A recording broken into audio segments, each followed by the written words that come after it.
Hello dear 8th class students. So today we will start with a new chapter, conservation of biodiversity. Conservation of biodiversity में हम पढ़ेंगे कि कैसे हम अपने बायोडाइवर्सिटी को कंजर्व करके रखें, कैसे हम उसको बचा के रखें। सबसे पहले बात करते हैं कि बायोडाइवर्सिटी होता क्या है। हमें पता है हमारे आसपास बहुत सारे वैरायटी ऑफ ऑर्गेनिजम्स प्रेजेंट हैं, और चाहे वो जंगल हो, ठीक है, चाहे वो हमारे आसपास हो, चाहे वो रोड पे हो, अलग अलग टाइप के ऑर्गेनिजम्स हमें दिखते रहते हैं। एनिमल्स की अलग अलग काइंड दिखती रहती हैं, बट हम जो ह्यूमन बींग्स होते हैं वो होमो सेपियंस होते हैं, वो तो सेम होते हैं। सो अगर हम बात करते हैं सबसे पहले फॉरेस्ट की, फॉरेस्ट में बहुत सारी चीज़ें दिखती हैं। सो फॉरेस्ट एक घर होता है, जैसे हम लोग अपने घर में रहते हैं, ऐसे एनिमल्स हो गए, प्लांट्स हो गए, उनके लिए कौन घर है? Forest. So forest is the home for several kind of plants and animals. The number of different type of, बहुत सारे अलग अलग पौधे, बहुत सारे अलग अलग एनिमल्स और अलग अलग सॉइल कंडीशंस अलग अलग फॉरेस्ट में अलग अलग रीजन में पाई जाती हैं, ठीक है। अगर हम एग्जाम्पल लेते हैं, rain forest are the house of million of species of plants and animals. Rain forest किसका घर है? बहुत सारे, मिलियन ऑफ मीन्स बहुत सारे species of plants and animals. और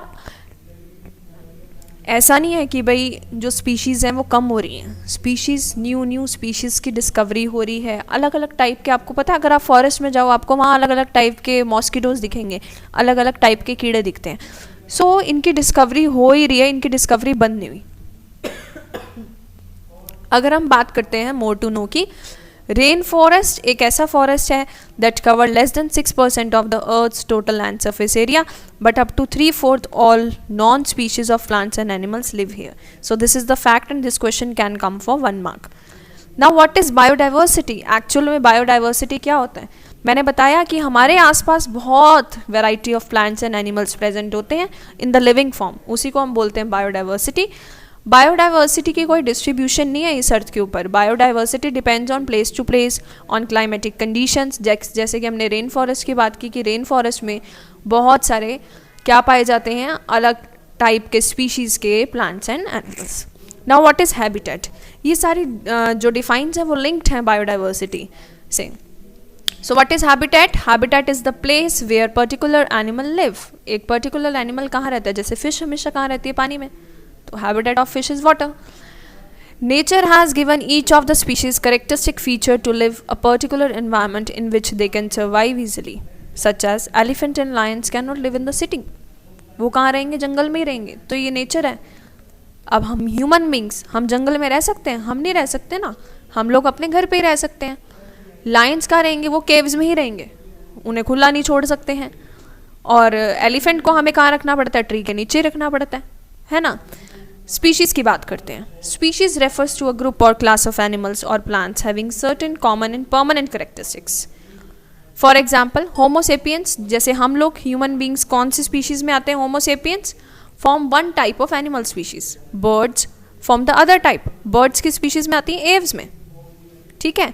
तो ये सारी अलग अलग स्पीशीज़ होती हैं। Flora and fauna, flora and fauna का मतलब जितने भी पौधे कवर होते हैं वो किसके अंडर कवर होते हैं? फ्लोरा के। और बात करते हैं एनिमल्स की, वो किस में कवर होते हैं? फौना में। इट डिपेंड करता है कि किस पर्टिकुलर एरिया में। सो सबसे पहले हमें क्वेश्चन आ सकता है कि बायोडाइवर्सिटी क्या है, उसके बाद हैबिटेट पे क्वेश्चन आ सकता है, देन स्पीशीज़ पे, then flora fauna. In between questions कोई भी आ सकते हैं, तो मेन पॉइंट्स को अंडरलाइन आपने करना ही करना है। नेक्स्ट बात करते हैं न्यूमरस स्पीशीज़ मीन्स बहुत ज़्यादा स्पीशीज़ पाई जाती हैं of plants living in their natural surrounding habitat are termed as flora, such as jamun, arjun, sal, teak, mango. ये सारे किसके एग्जाम्पल हैं? फ्लोरा के। और मैंने बात की कि जो एनिमल्स की स्पीशीज़ पाई जाती हैं उसको हम क्या बोलते हैं? फोना। सो यहाँ से आपकी डिफाइन आती है, defined flora and defined fauna. You will study in SST also this part.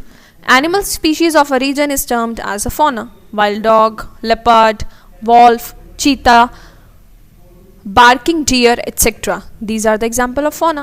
Now what are the advantages of biodiversity? Biodiversity मैंने आपको बताया, biodiversity अलग अलग वैरायटी को बताता है लिविंग ऑर्गेनिजम्स की, है ना।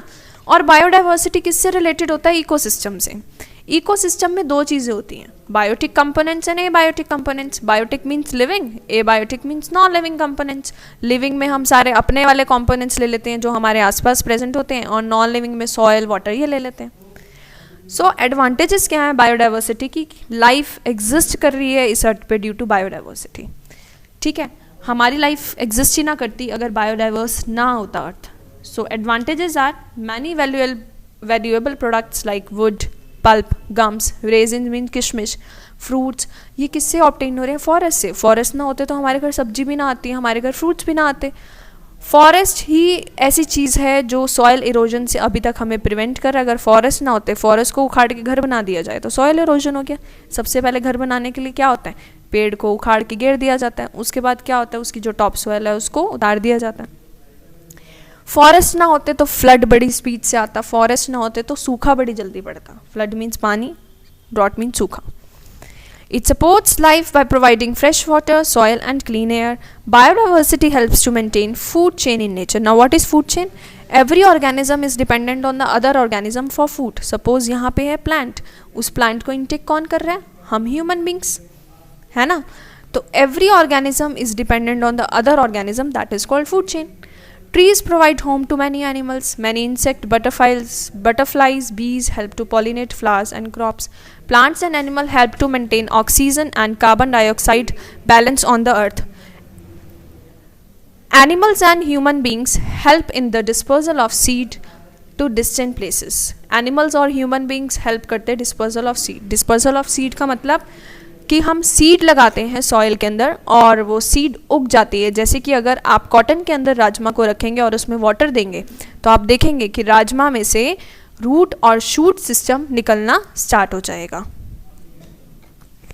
आगे हम बात करते हैं कि क्या क्या मेजर थ्रेट्स हैं. थ्रेट्स मीन्स क्या क्या बायोडाइवर्सिटी में थ्रेट हो सकता है, क्या क्या डर है बायोडाइवर्सिटी को, क्या इन फ्यूचर में बैड इम्पैक्ट्स हो सकते हैं हमारी बायोडाइवर्सिटी पे. हमारी activities like deforestation. Deforestation means पेड़ों को काटना. पॉल्यूशन बढ़ता जा रहा है. ओवर एक्सप्लॉयटेशन, पॉपुलेशन बढ़ती जा रही है.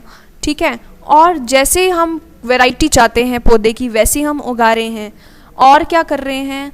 जितने भी हम न्यू होम्स बिल्ड कर रहे हैं उसकी वजह से बायोडाइवर्सिटी को थ्रेट है, मीन्स डर है. अगर हम ऐसे काम करते रहे तो क्या होगा? सॉयल इरोजन हो जाएगा, फ्लड आने स्टार्ट हो जाएंगे, सूखा पड़ना स्टार्ट हो जाएगा.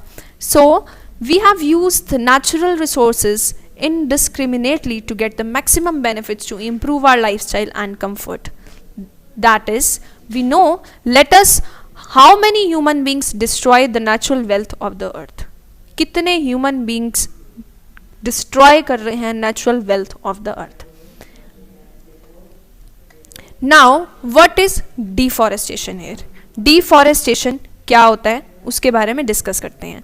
डिफॉरेस्टेशन आप जैसे कि पढ़ते आ रहे हैं कि जितने भी फॉरेस्ट लैंड है उसको कट करना ह्यूमन पर्पस के लिए, उसको हम क्या बोलते हैं? Deforestation. As the human population increase, the demand for houses, foods and other products is also increase. So the trees are cut to create space for housing, agriculture, wood and other products. Deforestation is the main cause of loss of biodiversity. Effects of excessive deforestation causes following adverse effect. Number 1, forests are natural home for animal. आपको पता है कि forest ही natural home है animals का, and the animals and plant species are getting endangered and finally get extinct. Endangered का मतलब कि ये पाए नहीं जा रहे हैं और finally हमें क्या मिलते हैं? ये extinct मिलते हैं, mean they do not exist on this earth. Endangered species is a population of organism which is at risk of extinction. At risk of extinction means खत्म होने के कगार पे पाए गए हैं. क्यों? क्योंकि फॉरेस्ट ही नहीं होंगे तो एनिमल्स कहाँ रहेंगे. So due to the destruction of forest some valuable plants and animal species get finally disappeared from the earth. Number 2, trees absorb carbon dioxide from the air and use it for photosynthesis. In turn, they release oxygen gas in the atmosphere. Trees he cut जाएंगे तो हमें oxygen का balanced amount नहीं मिल पाएगा. Next, deforestation cause changes in soil properties like nutrient content, texture. तो vegetation कहाँ से हो पाएगी अगर क्या हो गया? deforestation हो गया. तो deforestation की वजह से finally क्या बनने लग गए हैं? desert बनने लग गए हैं. जब आपको पता है कि जब पेड़ कट जाएंगे तो vegetation कहाँ होगी? सॉइल लेस ह्यूमस हो जाएगी, लेस फर्टाइल हो जाएगी. तो इसी वजह से फॉर्मेशन ऑफ डेजर्ट हो रहा है जिसको हम क्या नाम देते हैं? Desertification. Next, trees release water vapor into the atmosphere. by the process of transpiration. This creates cooling effect in the surrounding area. हमारे आसपास cooling effect create करता है. But अगर transpiration ही नहीं होगी तो क्या हो जाएगा? Global warming. Excessive cutting of trees create conditions of flood. ज़्यादा cutting of trees क्या finally क्या करेगा? Creation of flood. In the absence of trees, the water holding capacity of the soil decreases. The water does not percolate into earth. Water अर्थ के अंदर नहीं जा पाएगा और सॉइल का सरफेस खत्म हो जाएगा. So these are the causes of deforestation. आप यहाँ तक अच्छे से रीड करेंगे. नेक्स्ट हम स्टार्ट करेंगे पॉल्यूशन टॉपिक से. Thank you.